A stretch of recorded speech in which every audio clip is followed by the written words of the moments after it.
Hän muuttuu aineesta aineettomaksi. Poistan hänet Facebook-kavereistani. Hän on liukunut ruumiistaan ja laskeutunut lumelle. Ihmettelen hänen uutta kauneuttaan.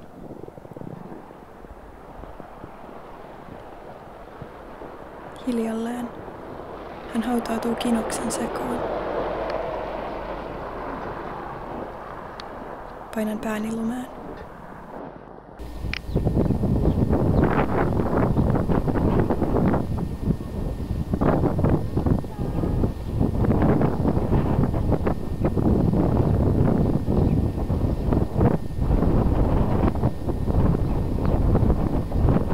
Hienoa.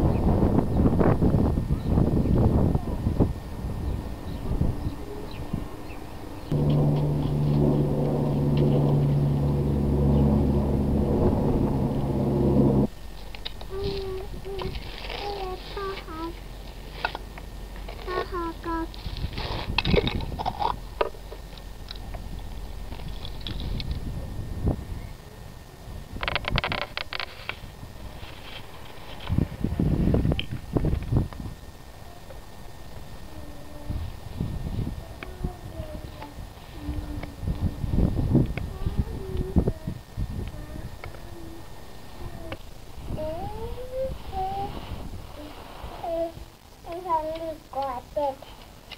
Ei saa liikkua. Ja liikkua tete auto.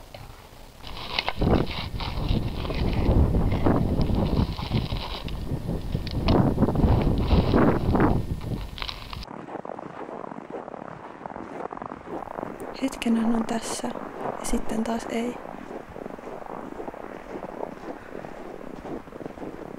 Onko hän siellä latvuksissa?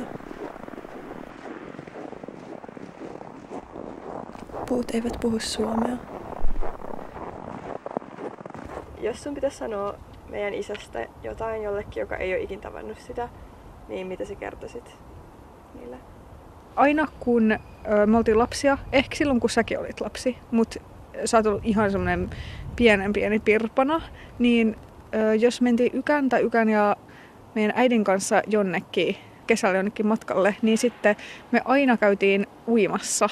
Mä tykkäsin siitä tosi paljon ja sit Ykäkin tykkäsi siitä tosi paljon. Sitten se opetti mut sukeltaa märkäpuvun kanssa silleen, että niin pitää vähän silleen vetää sitä puvun kaulusta, niin laittaa sinne kylmää vettä, niin sitten se lämpenee. Ja sitten Ykä myös opetti, että mitä voi pissata sen puvun kanssa, jos on pakko pissata silleen, että uimassa. Niin se pitää vähän silleen rauttaa reidestä sitä, niin sitten se pissainen vesi valuu pois. Eikä jää niin paljon haiskahtamaan, kun nousee sieltä.